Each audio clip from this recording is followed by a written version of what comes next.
The Koreans are attacking the premium midsize market with the Genesis G70. Here, sport line, luxury line in comparison, and do Mercedes C-Class, Audi A4 and BMW 3 Series. Do they really need to be afraid now? We'll find out. Thomas and Autogefühl, let's go. In the front we can see a modern but yet timeless design here in the luxury line and also in the baseline with chrome front grille, so more elegant styling definitely. The headlamp unit here with modern daytime running light, really slim integrated these LED lamps, and you can see a very sporty cutout for the hood, which is kind of inside. We know that actually from, for example, E63 models by Mercedes, so styling in the front, I would say top notch. What's your take? And here is a comparison, not only a different color but also a different trim, the sport line, which has the black front grille here with high gloss black inside the frame, and also outside frame is not chrome, so more this sinister sporty look here. 4.69 meters or 185 inches is the length of the G70 here, typical mid-size sedan length, and this one here being the luxury line with 18-inch wheels. We'll soon also compare it once again, but I think it's already a good size. You get either 18 or 19-inch wheels. Suspension, you get the ECS, electronically controlled suspension. That means adaptive dampers here also standard, and a very elegant side profile line here also with this coupe ending shape, and I really love this matte silver color. Do you as well? And here we go with the sport line. We have bigger wheels. These are the 19-inch wheels in black with red contrasting brake calipers. This was really fitting to this red metallic color right here. And then here around the frames, this is also a little bit darkened then. It's more like, you know, it's not real black, it's not the chrome, it's something in between. It's like, you know, like a dark matte chrome finish, so to speak. So I think the sportier trim also fits the car very, very well, but both look really good, I think so. Exterior wise, I think they can really keep up with the German manufacturers. Not only keep up, maybe it's even better looking in some cases. That's of course personal preference. Here the tail lamps also modern signature, and then you can see the lower part here is a little bit longer than the upper part. This also brings some more elegance, especially from this, you know, side look. And here in the sport line trim, this is then connected here in this case with the diesel. We also have very sporty exhaust, and they're actually real. However, the Autogefühl fake exhaust police has to attack here the 2-liter turbo petrol engine in the luxury line, because these outer tip here, I mean the air goes through, but still this is fake, the real exhaust on the inside. However, already the luxury line here has a very sporty rear look with this diffuser style. Oh, and hey, we also have a Majorca blue in sport line here, and yeah, aka Thomas blue, really beautiful. Car key, actually also very elegant. Then door closing sound, important test in Autogefühl. Very solid. Inside of the doors, soft touch here, even softer than there and there. Also galvanized buttons, high build quality, everything we see at the inside of the doors. That's really nice. Lexicon sound system is an option. Very slim door pockets though. Then an elegant entry badge, and this floor mat here also with the Genesis stamping. And the interior right here with a modern steering wheel here, you know, with a sporty look also in the lower part. Real buttons on the steering wheel, yes, there we go. Look at that, Mercedes. So here for the volume, for example, right side then for the cruise control. That's how it's supposed to be still. And then the seats here in the luxury trim, also with this quilting. This is an animal skin, however, but the base version, in some market it's called premium, comes with leatherette and also in two colors, bright or dark. And the difference here in the sport line is we have the red contrast stitches. However, yeah, about that. So I think that's a little bit too much, isn't it? However, as I said, the black and beige leatherette are available from the base versions. This is also what you should go for then, for an animal's sake, and also for price sake, because this one here, of course, already more expensive. But if you keep it with the base versions, it's like a 40k euros entry price here, and that's really astonishing considering you almost have all equipment already on the inside. So then a C-Class, Audi A4 or BMW 3 Series will be way more expensive. Seating position, nice and comfortable with 1.86 m or 6'1". There is some headroom left, gets close. This is the one also with the panoramic roof, a small one. And looking to the front, it's actually also good overview and so on. To the rear, can't complain about that. And the thing is, when you sit down here and check at the user interface here, steering wheel up and down, electric way, electric seats right there. And also because you everything still have with buttons, there is no user interface BS. It's more traditional, and I like that. Let's open that thing. See here, there's a cover first, and then we go with the whole roof. So it's not too large, but definitely leaves some fresh air in. Cockpit overview, you can see a very clean design. I really like that. Also soft touch here at the top dashboard here, some leather red covers, 10.25 inch. This, for example, the GV70, the SUV brother, already has the bigger screen. This one here gets the so-called smaller screen still, but it's actually a good size. You can see here the Apple CarPlay integration is also nice. Soon more details to that. And then here, yes, thanks to the automotive god, they still went with manual climate dials, vent strength, and also the heating, cooling, heated steering wheel, the seat heating, everything, you know, with rather big buttons. You can control this while driving, and that's awesome. Yeah, and once again, also said that you can also do that on the steering wheel. Then the shifting lever, a classic one, also good to have that one. Why do we need like this super innovation, new shifting levers? Yeah, just do it like this. Then the drive mode selector. Soon more to that while driving. When I'm in the sport mode, by the way, the side bolsters here from the seat, they kind of now come closer towards me. That's very interesting. Cup holders here, they are also adaptive and strong enough. In the Mercedes, for example, they're sometimes, you know, not holding the bottles tight enough, but here it works also, yeah, for this Genesis bottle. Yeah. And then underneath, very well aligned here also, some more space with the USB charger. In the lower area, you, by the way, plug in your phone. This is also inductive charging mat underneath, but I usually use the cable, just charges quicker and is also more reliable. Digital instruments, you can optionally go for a 3D view, but you can just see that it gets a little bit darker here on the camera, but on camera it's not really, you know, possible to pick it up, but it appears like different layers than when this function is on. Other than that, it's all digital, 12.3 inch, and you can scroll through some options. Not too flexible, these digital instruments though, but it's one of the changes here with the new facelifted model. Well, if you're familiar with the G70 model, maybe from the US market, and will know more about the changes now in that facelift, well, it's the exterior design clues definitely we've shown to you. This has been, you know, majorly updated. The suspension has been updated, soon more in the driving part. Then the digital instruments are new, the new infotainment system. These are the major things on the inside. Next to a better noise insulation for the side windows. We're also going to test that in the driving part. And here it is, dual insulation glass for the front, one of the good facelift changes. An option, you can also get a head-up display. Here, not too big, but definitely does the job. And hey, that guy cleaning the GV70, you can also find that review on Autogefühl. Now the infotainment system, it's so great to have real hard button hotkeys. Here, there we go, and then I can access the map. That's also really cool. Here on this favorite hotkey, you can, for example, also set that it changes to the Apple CarPlay. That would be a good idea, actually. Other than that, you have to go to the main menu and then switch to the CarPlay here. And usually this is what you're going to see. So it's a good integration. And this sound system here, yeah, makes actually a good impression.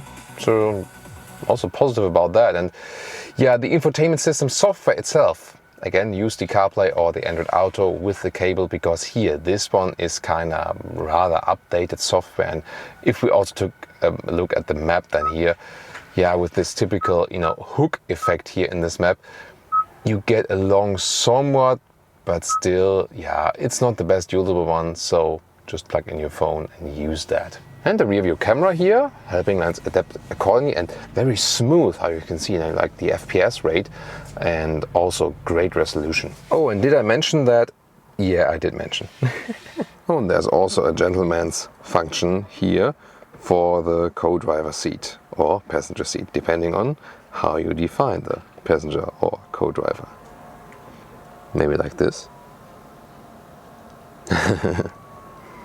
Yeah, by the way, one thing that is really annoying me, no matter what you do, ignition on, off, doors open, bing, bing, ignition, always something is beeping, bong, bong, bing, bang. That's really, yeah. Soft touch also for the rear doors here, that's very good as for the build quality. And once again also seat heating here in 3 levels. Awesome build quality we see here, and I really can say also interior wise, build quality wise, it cannot keep up with the Germans. In some ways it's even better, and this classic user interface I think is also better than the new approaches of, especially by Mercedes for example. This is one flaw however, and that's definitely worse than with C-Class 3 Series and the A4. The rear legroom is not existent. There is a recess here, so if you put the seat a little bit higher, it might fit a little bit better. Feet hardly get under the seat than in this way when it's all the way down. So yeah, that is not good usage of space. Headroom also quite close. It worked like this when I have my spine a little bit bent. When I put my spine up, I do hit the head here. So this is actually the weakest point of this vehicle, the space in the rear. However, build quality wise, still a lot of fun, but yeah, I can't even move around to test the middle seating here. There's a USB charger here. May also have some cup holders. They're actually nicely processed, not adaptive though, but for me it's kind of impossible to move around here in the rear. Trunk, you open it right there. It's actually quite practical. Then sample luggage inside. You see here height way more than enough for a standard backpack. Also here for the cabin trolley, and also this one fits in a vertical way. The length here is about 1 meter or 40 inches, and the width here in the central part, like this here, this gets a little bit narrow. This is more like 85 centimeters or like 34 inches, and the overall height is 45 centimeters or 18 inches. And then we have the length to the seat as I would be driving. You see here we have a 2/3, 1/3 split. I already folded 2/3, so you have to go around, then you cannot do it from here.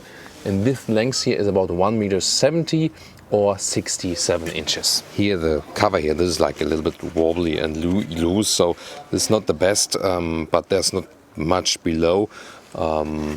So it's detail, maybe not the major one. And here also the interior quality, so this is where there's some, something left to improve. And the bench also doesn't really fold that flat.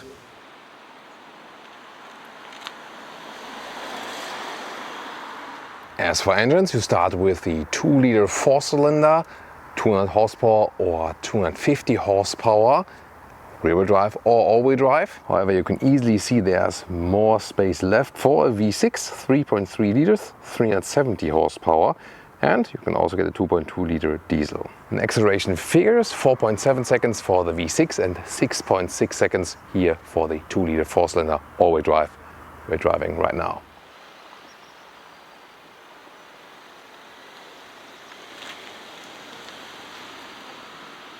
Let's start here with the Genesis G70 test drive to the red traffic light.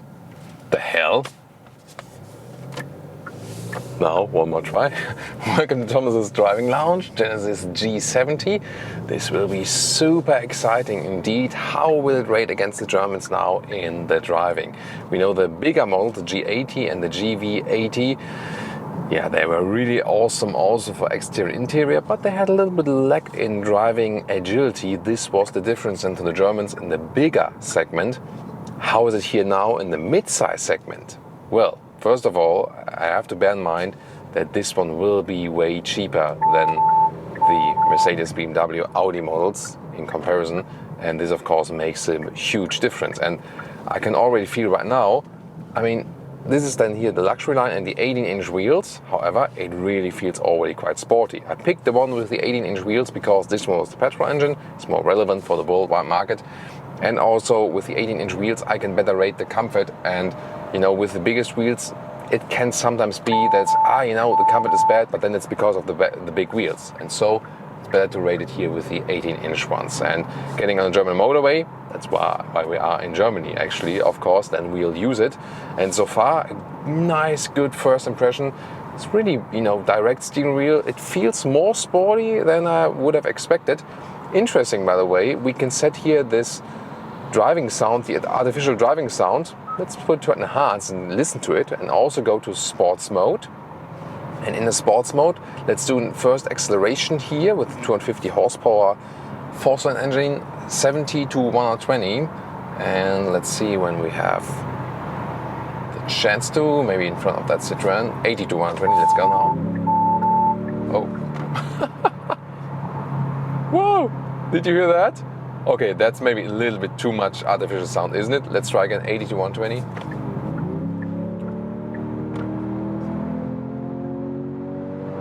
Plop, that's it. So, yeah, reasonable performance. Of course, not like with the V6 if you want really strong power, but definitely more than enough here. And I mean, yeah, that's too much, isn't it? I mean, you can also set it to normal. Okay, and then soft. Yeah, that's hardly anything. And let's try again with off. That doesn't sound like when it's off. Yeah, maybe at soft is maybe a good compromise. It's not too much, but still you have some more resonance. And let's now accelerate it through 130, and because there's unlimited speed here now. And this is of course a famous German driving test here. Now at 170 kilometers an hour, we feel there's better insulation here now from the side glass. There's still, you know, some wind noise left, but overall good noise insulation. Definitely better than also with the facelifted model here. So this is also one of the major things they've been working on, and it feels also very stable at higher speeds. However, you know, suspension-wise, you know, so it doesn't lean too much to the left and the right and so on. However, the steering input is to me, let's say, a little bit too aggressive, I would say. I really have to be, you know, really finely tuning the steering wheel, because when whoa. So, you know, a little bit more to the right or the left, and then the car is going nuts. A little bit like with the Alfa Giulia, especially before the Giulia facelift. So I think the fine-tuning of the steering wheel, they should definitely work on that. You know, when we go a little bit slower, it's not such a problem. Then it's also very likable. As for suspension, ECS, electronically controlled suspension, so these adaptive dampers, and they make actually a good impression so far. Looking forward to some bumps, how they react then. I did criticize it with the bigger models that the suspension was a little bit harsh when we're going over some bumps. Here now, let's accelerate it out again.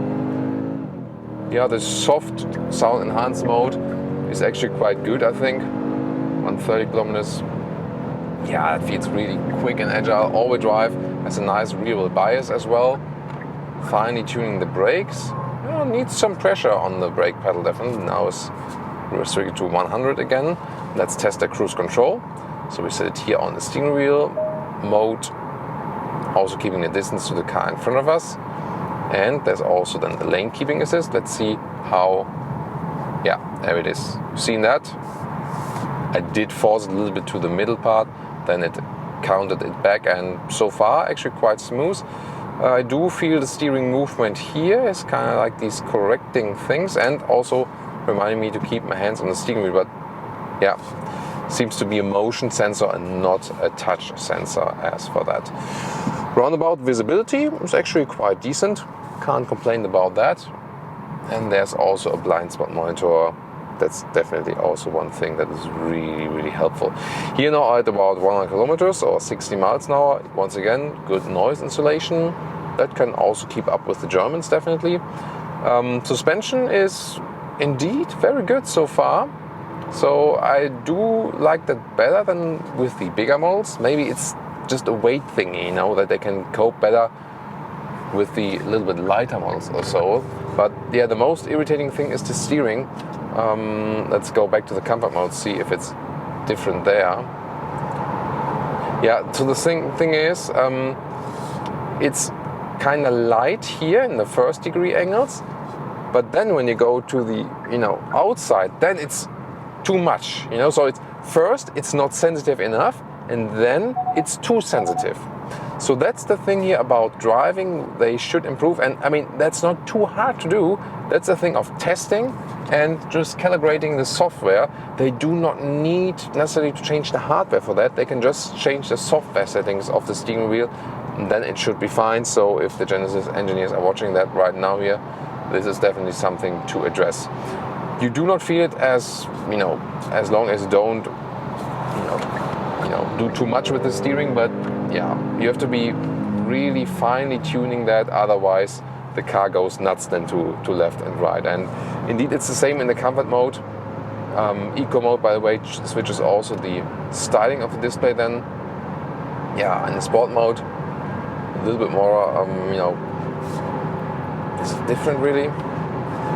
Comfort mode. Whoa, yeah, it's just too much. It's just too much. Yeah, in the sport mode, it's a little bit, you know, you need a little bit more force, but still, you will get used to it. But it's not something that appears in a, you know, natural way or something.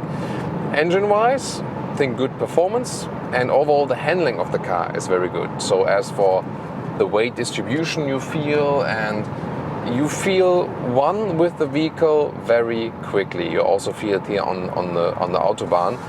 And indeed, so whereas the GV80 and the G80 are more comparable to the Mercedes counterparts, to the Mercedes E-Class and the Mercedes GLE, this one here, their mid-size vehicle, is more comparable indeed to an Alfa Giulia or, you know, what else? To a Jaguar XE, I would say. These are the two cars that come closest in that feeling. And then rather I would say, yeah, because I feel it's set on the sportier note. So, you know, their mid-sized models here definitely on the sportier note than their, you know, their luxury class size models. This is very interesting, a surprising finding for me. As for the assistance systems, everything so far quite satisfied with that.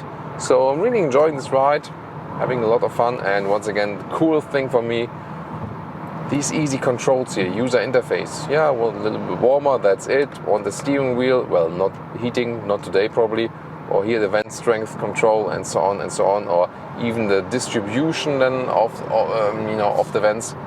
This is so easily done. I love that. Blind spot monitor, we can see it right now here. It flashes in the side mirror. And when I hit the turning indicator, I get another acoustic warning. Also, not sure if you can pick that up on this camera there. When I set the turning indicator, then I see what's going on here in the side camera from these mirrors. So on the right side, I can see the right side, left side indicator, I can see the left side. And this is an additional helper then with the camera system. So that's a very good thing to have as well. Now let's get to some countryside driving. The lane keeping assist, gladly, you know, with this active steering thing, can be deactivated quite easily here at the steering wheel. So good to have that button here directly at the steering wheel, because sometimes it's a little bit too intrusive, and then I prefer driving myself that in a way. So now here at the roundabout, let's drive around, right? Yeah, good trim suspension, doesn't lean too much in. That feels really sporty. Having a lot of fun with on me. Yeah, a little bit of tire squeaking. So now here, it's still in a time where I have to go for like 30. There's also a good thing then here now to drive a little bit slower. So here, by the way, at lower speeds, that steering issue doesn't play such an effect. So there it's kind of smooth. There's not the big difference between, you know, what's happening here and what's happening here. So that's really more a thing of Autobahn, and the faster you drive, somehow, you know, the bigger the difference there is. That's very interesting as well. One more time here on about driving. This is so much fun actually. Really nice. Fuel economy, by the way, here with the 2-liter turbo engine, you can calculate with some 9 liters or 100 kilometers, some 30 mpg. So one more time on the motorway. It's actually most fun to get on and off the motorway, because then you have, you know, really nice corners. Even better when you have no cars in front of you. Oh, this is an SUV lineup. VW Tiguan, Mercedes GLE, Mercedes M-Class, the Autobahn, and Maserati Levante. So yeah, here close to Munich. There's a lot of money here, definitely. And you know, I think most expensive city in Germany to live in. So that's really harsh as for renting and buying, you know, flats and so on and so on.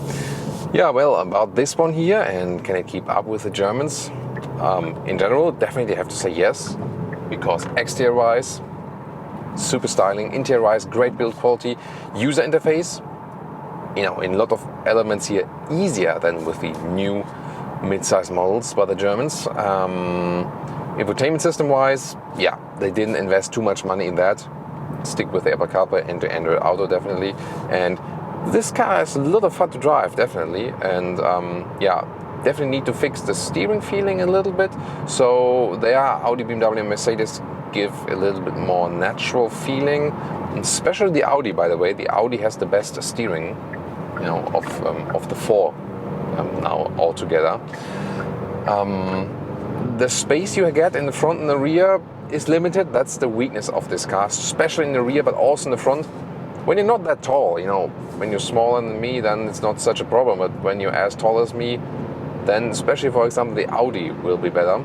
And the Mercedes is also quite narrow as for that, you know, especially in the front, so they are really comparable. But interesting finding for me is that here in the mid-size segment, Genesis sets everything on a sporty note. They have a very nice suspension that also delivers a good compromise of sportiness and comfort. And yeah, maybe the ride is a little bit more sophisticated when you drive a 3 Series or an Audi A4, and a little more comfortable definitely with the Mercedes C-Class. But other than that, you know, differences are getting minor and minor. And now when you get the price idea that this one here will be a way better deal than with the other ones, then it gets really interesting. And you should definitely compare also the GV70, the SUV mid-size model here of the Genesis, when we have that online, and also the competitors of this one, for example, Mercedes C-Class reviews here there.